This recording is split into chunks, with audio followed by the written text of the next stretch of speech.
Are we watching a TV series or visiting San Diego Comic-Con? Soaped up, no place to go.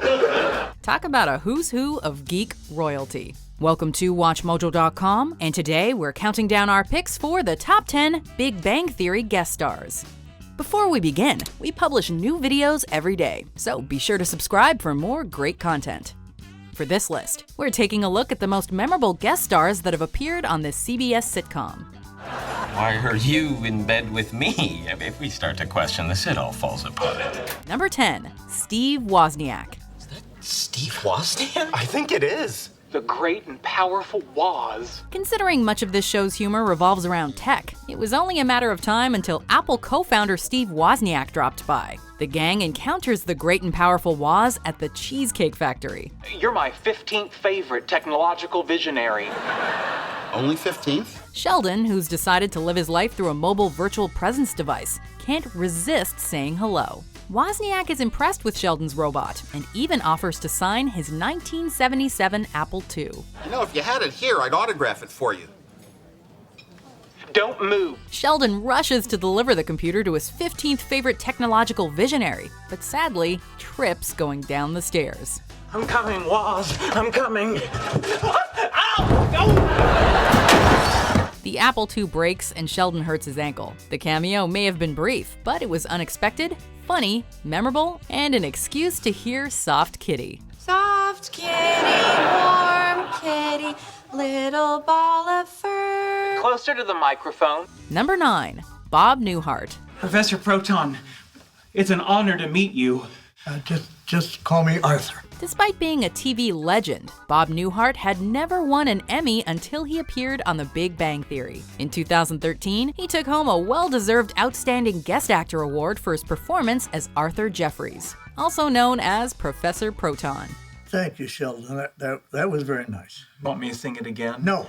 The former host of a science TV show, Arthur is taken aback when Sheldon and Leonard hire him to perform at their apartment. Although he's reluctant, Arthur evolves into something of a father figure for Sheldon. The character might have passed away towards the end of season 7, but he still occasionally appears in Sheldon's dreams as a Jedi Master. This is weird. Arthur offers sage-like advice, which is only made funnier by Newhart's trademark deadpan delivery. Where are you going? I don't know, but hopefully somewhere I can wear pants. Number 8, LeVar Burton. Mr. LeVar Burton. This Star Trek The Next Generation actor has made a few fun cameos over the years. First, when Sheldon invites Burton to a party, he actually shows up. Of course, he immediately leaves upon seeing the state of things. Oh, I don't think so. Thankfully, Burton would later return as a guest on Sheldon's online video series Fun with Flags, only to be criticized by Amy. This guy is worse than Wil Wheaton. In season 8, Sheldon invites Burton back, and Burton accepts, albeit with one condition. Thank you, Sheldon. Now remember our deal. You do this, I delete your contact information. While you watch me do it. Sheldon then proceeds to show him his George Washington Carver impersonation, and later asks Burton to dress as a swastika. How do you feel about dressing up like a swastika? Between Sheldon and Troy from Community, LeVar should probably stop meeting his biggest fans, however hilarious the results may be. Hi, I'm LeVar Burton. Number 7, George Takei. Oh my, can I help?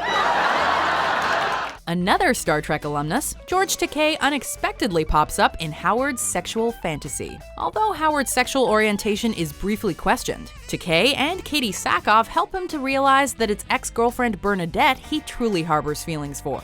She's leaving because you really want to be with me. After Howard wins Bernie back, Takei and Sackhoff resurface. Sackhoff tells Howard to make the move, but Takei advises him to take things slowly. And despite being interested in men, Takei seemingly knows a thing or two about romancing the ladies. No.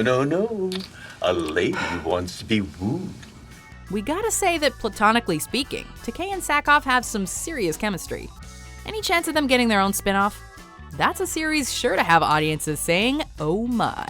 Told you. Number 6, Carrie Fisher. Whose house is this? Carrie Fisher. And she's a little crazy, so get ready to run. Hitting the town with James Earl Jones, Sheldon arrives at Carrie Fisher's house. Ringing her doorbell, Jones and Sheldon make a run for it. Armed with a bat, Fisher answers the door to find nobody there. It's clearly not the first time he's pulled this routine. It's not funny anymore, James! The idea of Darth Vader ding-dong ditching Princess Leia is downright hilarious. But what makes this moment especially noteworthy, however, is that Fisher and Jones had astonishingly never met before. While they both had key roles in Star Wars, Fisher performed on a set, while Jones recorded all his lines in a sound booth. Leave it to Sheldon to finally bring two sci-fi legends together.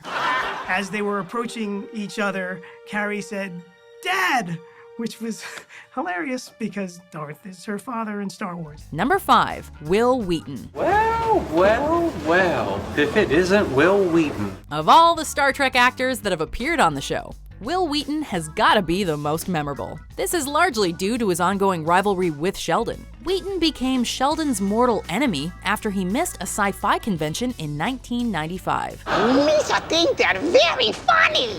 Sheldon's hatred for Wheaton only grows stronger after he tricks him into losing a card game. I call my Meemaw Nana, and she's going to be very happy to hear that my small rock kills your enchanted bunny. Becoming one of the show's funniest recurring antagonists, Wheaton would go on to troll Sheldon for the next couple of years. He finally makes peace, however, by giving him a Wesley Crusher action figure. To Sheldon, sorry this took so long.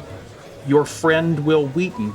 Since then, Wheaton has continued to show his friendly side. Just don't tell him that Star Wars is better than Star Trek. Yeah, live long and suck it. Number 4, Katee Sackhoff. You're looking lovely as always.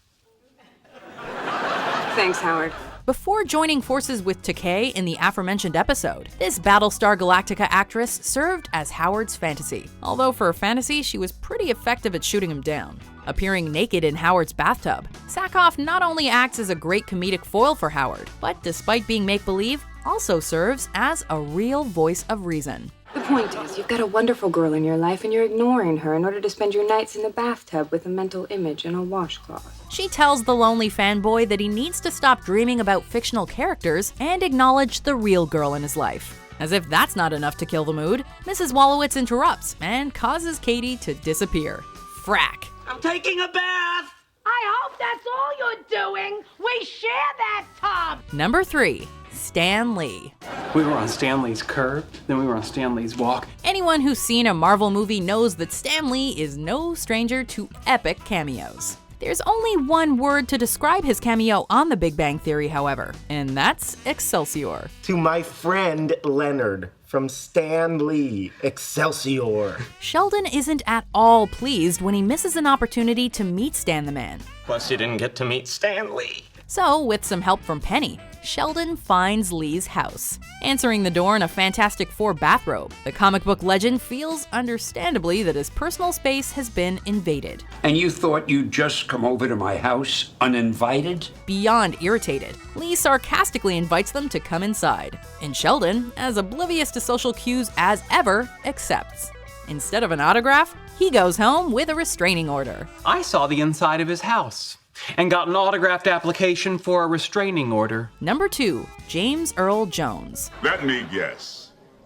You like Star Wars. On any given occasion, Sheldon Cooper is easily the most unpredictable person in the room. After crossing paths with James Earl Jones, though, Sheldon suddenly becomes the stable man. I have one thing to say to people like you. I like Star Wars too. At first feigning annoyance, Jones quickly takes a liking to Sheldon, bonding over their mutual love of Star Wars. Jones takes Sheldon to a carnival, a karaoke bar, and a spa. Sheldon, this is the perfect end to a perfect night. Even Sheldon is mystified by Jones' eccentric behavior and eventually grows weary of the iconic actor's attention. Before seeing this episode, we never would have pegged Jones as a party animal either. But now we'll never look at Darth Vader the same way again. That's for sure. Now we run like hell. Oh, boy. That was a lot of fun. Before we get to our top pick, here are some honorable mentions. That is so cool. You really know a lot about space. Come on, when you were on TV in Firefly, you were actually in space. He said I'd be speaking to a class. Well, no, I said you were teaching someone a lesson. Now let's go. Here you go. It's a Milky Way. The Milky Way's a galaxy in space. I've been in space. Number 1. Stephen Hawking. What does Sheldon Cooper and a black hole have in common? They both suck. It is called The Big Bang Theory after all, so it should come as little surprise that for series co-creator Bill Prady, Stephen Hawking was always a dream guest star. In season 5, however, it became a reality when Sheldon got to meet the world's most famous theoretical physicist. It's an honor and a privilege to meet you, sir. I know. While Hawking is happy to meet Sheldon, he does point out an embarrassing error in his thesis. You made an arithmetic mistake on page 2. It was quite a boner. Adopting a hilarious on-screen persona across a few episodes, Hawking proves to be a skilled, albeit kind-hearted troll. Well, hello there. Feigning having a big ego and mocking Sheldon, but also taking the time to wish him a happy birthday. Turns out he's not only seriously brilliant, but seriously funny too. Happy birthday, dear Sheldon. Professor Hawking, if you just give us 1 second, we'll light the candles and we can all sing together. I was crushing it, but all right. Do you agree with our picks? Check out these other great clips from WatchMojo and subscribe for new videos every day.